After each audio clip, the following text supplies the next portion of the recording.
Au sud-est de la Méditerranée, Israël présente une grande variété de paysages. La plaine côtière, couverte de terres fertiles, s'étend en profondeur à l'intérieur du territoire. Du nord au sud, le pays possède une épine dorsale formée de reliefs dont l'altitude peut dépasser les 1000 mètres. Mais le plus spectaculaire est le point le plus bas du globe, la mer Morte, 400 mètres en dessous du niveau de la mer. De nombreuses civilisations laissèrent des vestiges sur cette terre. Pour les peuples de l'Antiquité comme les Romains, la région appelée Palestine était d'une importance stratégique. Les Byzantins prirent le relais et les musulmans leur succédèrent.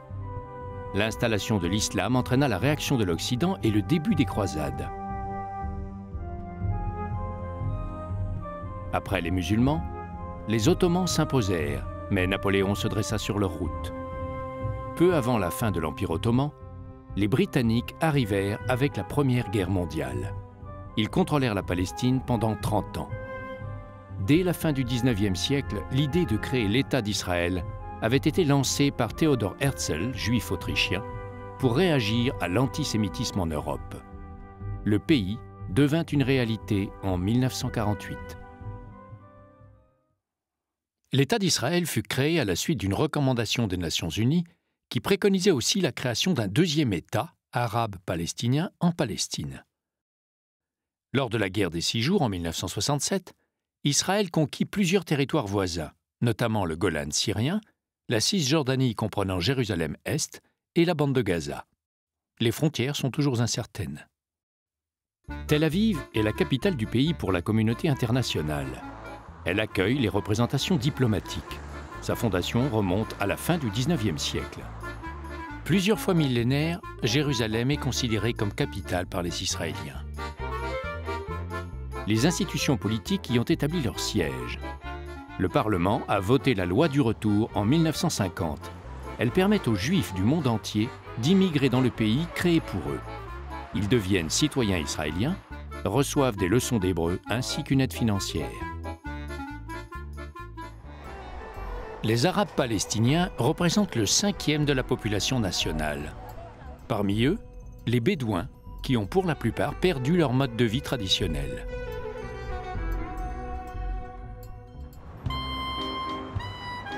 La population est relativement jeune. Près de 30% des Israéliens ont moins de 14 ans. Israël est aussi le pays où l'on compte la plus grande proportion de célibataires. Cela n'empêche que depuis la fondation de l'État, la population a été multipliée par 8. L'armée est omniprésente. Le service militaire est en effet obligatoire. Il dure 3 ans pour les hommes et 2 ans pour les femmes. 80% des Israéliens sont juifs. Le judaïsme est la plus ancienne des religions monothéistes. Sans aucune autorité centrale, les juifs se réfèrent à leurs textes fondateurs et à leur enseignement. Un des lieux les plus sacrés du judaïsme, le mur des Lamentations, a été érigé voici 2000 ans. Jérusalem compte aussi beaucoup pour les musulmans. C'est la 3e ville sainte de l'islam. Parce que le Christ y a vécu ces dernières heures, Jérusalem est au cœur de la foi chrétienne. Pour les chrétiens de toute confession, la ville est un incontournable lieu de pèlerinage. Les traditions des 3 religions monothéistes y sont naturellement très vivantes.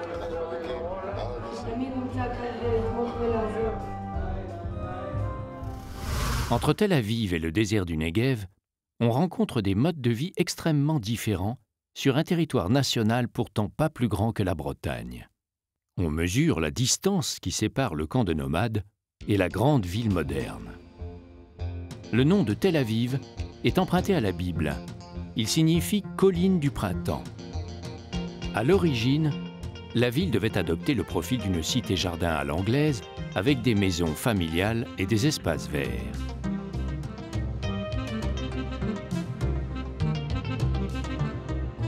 Mais la ville connut un développement tellement rapide que l'on renonça définitivement à la cité-jardin.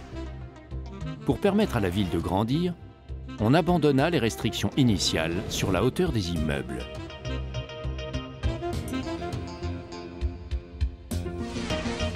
En libérant l'espace, on libéra aussi la création. Les architectes et les artistes se précipitèrent sur l'occasion.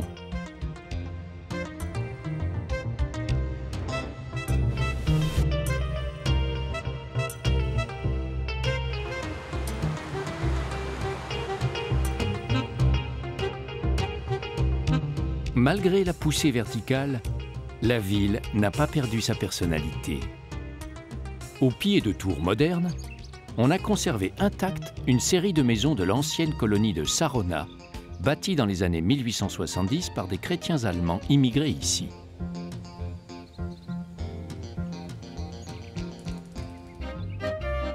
Le quartier de Neve Tzedek est antérieur à la création de Tel Aviv. Pendant les années 1920, on appelait l'endroit le Petit Paris.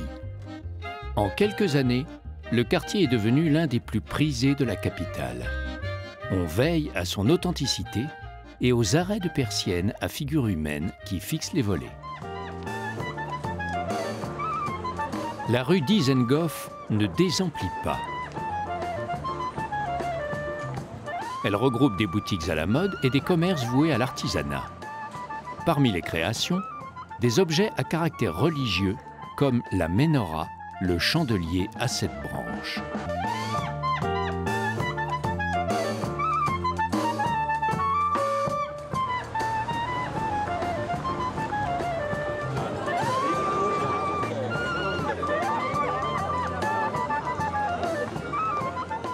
À proximité, le marché du Carmel étale les couleurs des productions typiques du bassin méditerranéen.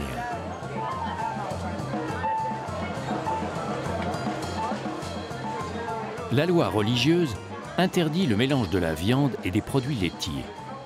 Les commerçants qui proposent les deux se doivent donc d'être attentifs. En ce qui concerne les produits de la mer, on ne respecte pas les principes kasher si l'on consomme coquillages et crustacés. Dans les années 1930, des architectes juifs allemands sont arrivés en introduisant un style géométrique sobre et fonctionnel. Daniel Rosenblum. Le Bauhaus est une école d'architecture extérieure et de design intérieur fondée en 1918, juste après la Première Guerre mondiale, par Gropius, un architecte allemand. Les lignes de cette architecture, c'est surtout beaucoup de lumière, des plafonds hauts, mais le design est très horizontal. Le seul élément vertical, c'est la fenêtre étroite qui donne de la lumière à la cage d'escalier. L'architecture Bauhaus était portée par l'idéologie socialiste.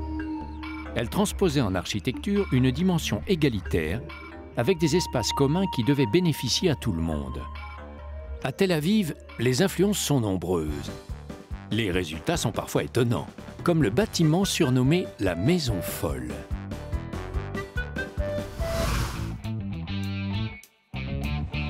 Sur le front de mer, on comprend vite que Tel Aviv est une ville décontractée. Jérusalem n'est distante que de 80 km seulement, et pourtant des années-lumière séparent les deux cités. Ici, pas de lieu saint, pas de pèlerins, moins d'interdits et un petit air de Californie.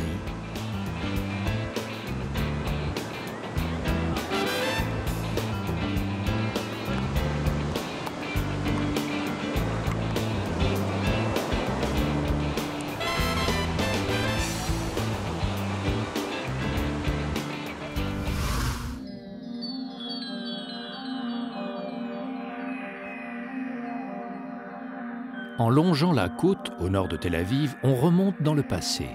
Ici, le sable avait recouvert les vestiges d'un aqueduc romain. Élevé au IIe siècle de notre ère, l'ouvrage est composé d'une seule rangée d'arches surmontées par une canalisation en pierre. La construction à proximité immédiate de la mer fournissait l'eau douce à l'une des plus grandes cités de l'Antiquité, Césarée. Avec son amphithéâtre étiré en longueur sur la plage, la ville fut créée par le roi Hérode.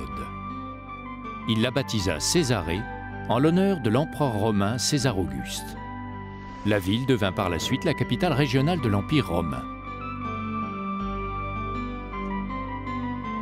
Les Arabes s'emparèrent de la ville au 7e siècle, puis la laissèrent à l'abandon. Il faudra attendre le tout début du XIIe pour que les croisés récupèrent Césarée. Ils réhabilitèrent une partie seulement de la ville envahie par le sable et très délabrée.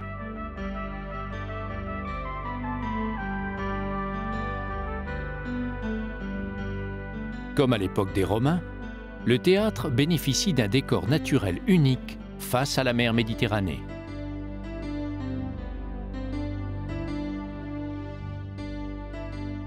Les croisés protégèrent Césarée de murs d'une robustesse qui étonne aujourd'hui encore, quand on sait que la ville changea de main à 4 reprises à l'époque des croisades.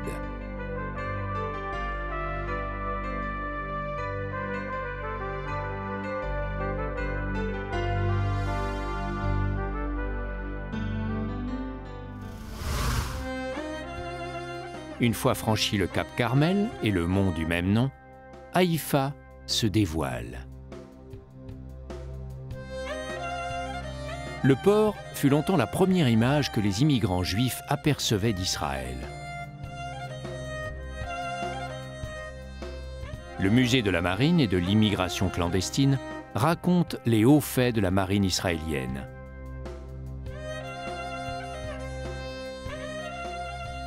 Sur le mont Carmel, d'immenses jardins sont un lieu saint de la religion Bahaï.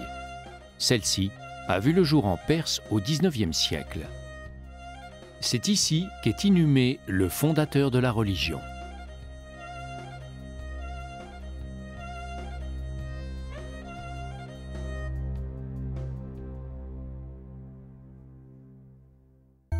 Akko ou Saint-Jean d'Acre.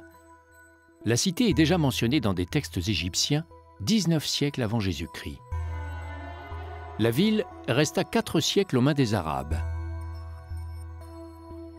Les souks révèlent la richesse d'une ville où Alexandre le Grand déjà fonda un hôtel de la monnaie qui resta en activité 6 siècles durant.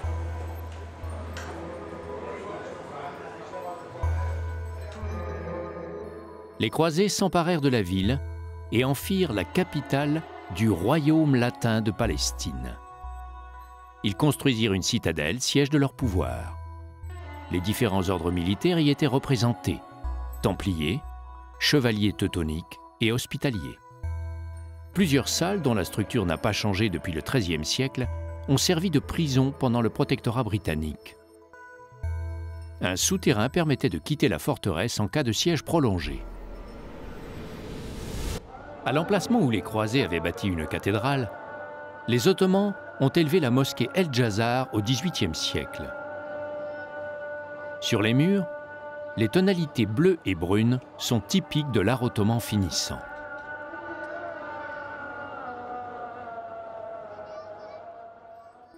Le Khan el-Umdan était une auberge, un caravansérail. 4 horloges donnent l'heure, en chiffres romains, hébreux, indiens et arabes. Le tunnel dit des Templiers mène à la côte près de l'église Saint-Jean, construite par les franciscains au XVIIIe siècle.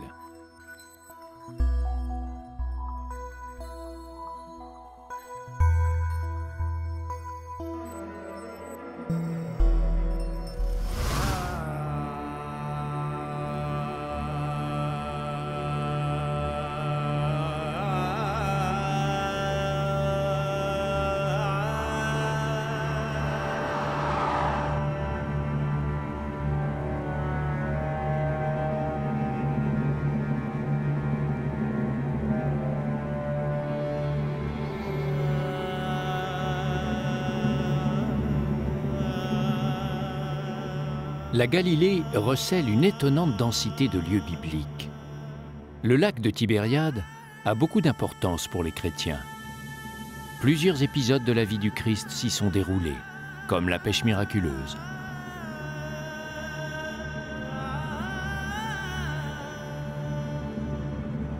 Le Christ a prêché dans la synagogue de Capharnaüm. Le mot est devenu synonyme de désordre à cause de l'intense activité commerciale de cette ville antique. Une autre localité de Galilée se détache dans la culture chrétienne, Nazareth. C'est la ville où le Christ a passé sa jeunesse. Aujourd'hui, elle est la première ville à population arabo-palestinienne d'Israël. D'après les évangiles, Marie, la mère du Christ, eut ici la révélation de son destin. La basilique de l'Annonciation fut élevée en souvenir de l'événement. Ici, la messe prend une dimension particulière.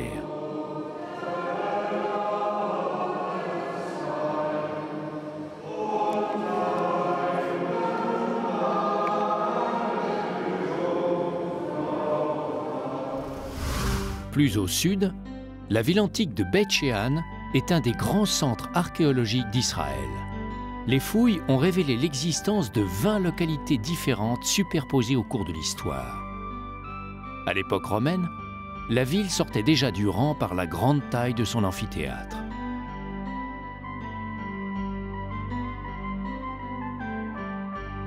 La ville possédait tout le confort moderne, des latrines, mais aussi le chauffage par le sol. La salle de bain est surélevée pour faire circuler la chaleur en dessous. La ville fut ravagée par un tremblement de terre au 8e siècle. Pratiquement tout ce qui est debout aujourd'hui l'est grâce aux efforts de restauration.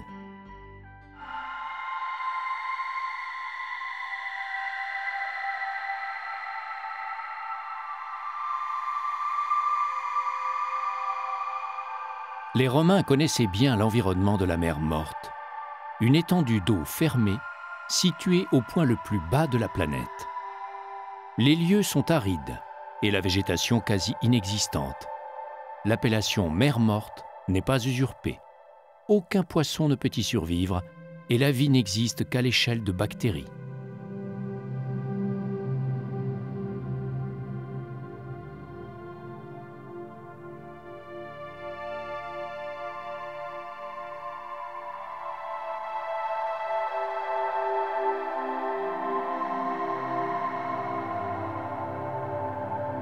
Dans les bassins de décantation, l'eau de faible profondeur s'évapore très rapidement. Lorsqu'elle est évaporée, il suffit de recueillir un sel très recherché.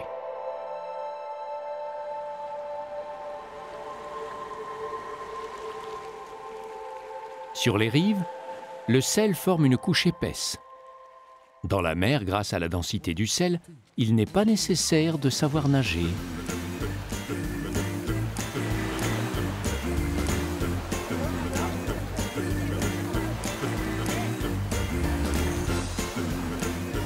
Mais quelle religion prévoit cet étrange cérémonial?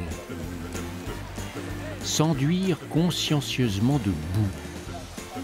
Oui, on vient de loin pour sacrifier à ce rite surprenant.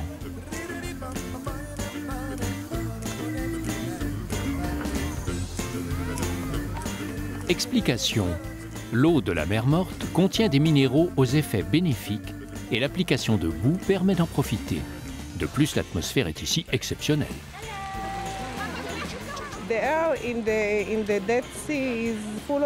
L'air de la mer Morte est plein d'oxygène, beaucoup plus d'oxygène qu'au niveau de la mer.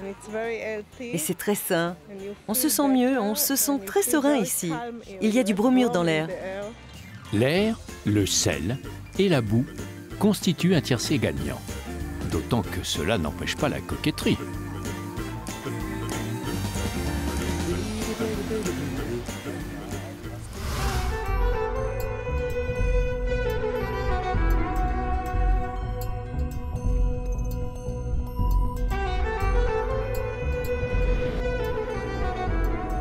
Le désert du Negev fournit à Israël de nombreuses ressources géologiques. Le premier ministre d'Israël, David Ben Gourion, avait compris déjà que derrière les apparences, le Negev avait un potentiel. Il fallait que l'État vienne à bout du désert. Sinon, le désert viendrait à bout de l'État. Il décida donc de mettre le désert en valeur.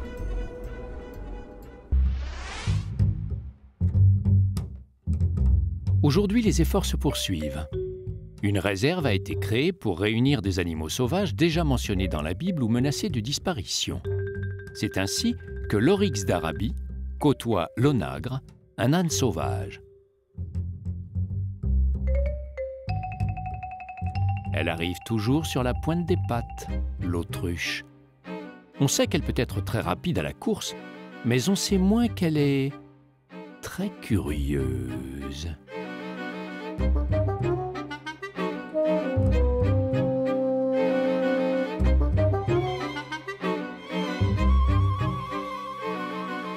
Les grands rapaces font aussi partie de la faune du Negev. Le vautour égyptien intimide le fennec, le plus petit des renards. Le chacal rôde et mijote un mauvais coup. D'ailleurs, même le caracal s'en méfie. Le rat des sables s'active, tandis que la hyène a trouvé un coin d'ombre pour la sieste. Comme le léopard.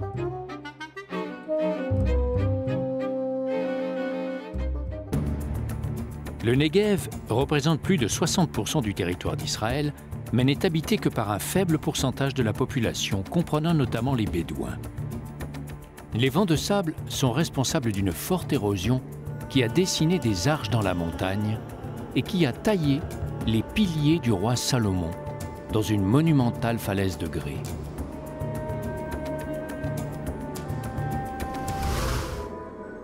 Entre la Jordanie et la presqu'île du Sinaï, qui appartient à l'Égypte, le territoire d'Israël se rétrécit de plus en plus pour atteindre la mer Rouge. Le port d'Eilat est un accès vital pour les importations d'hydrocarbures et pour les marchandises qui arrivent par l'océan Indien en provenance du Moyen-Orient et d'Asie. L'aéroport se trouve en plein centre d'une ville qui a beaucoup grandi. Les grands hôtels sont rassemblés face à la mer dans un style très hollywoodien.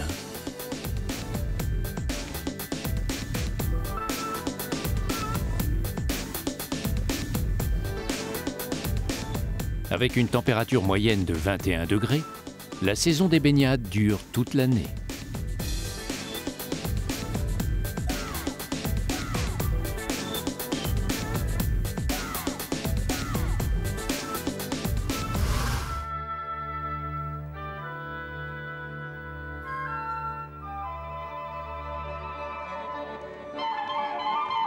Bien au-delà de la mer, les cultures ont en Israël des origines très lointaines.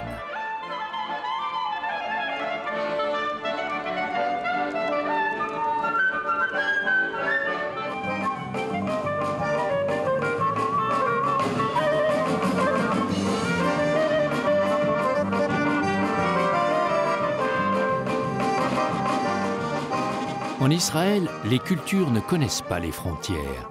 Elles s'expriment partout et se mélangent, surtout à Jérusalem.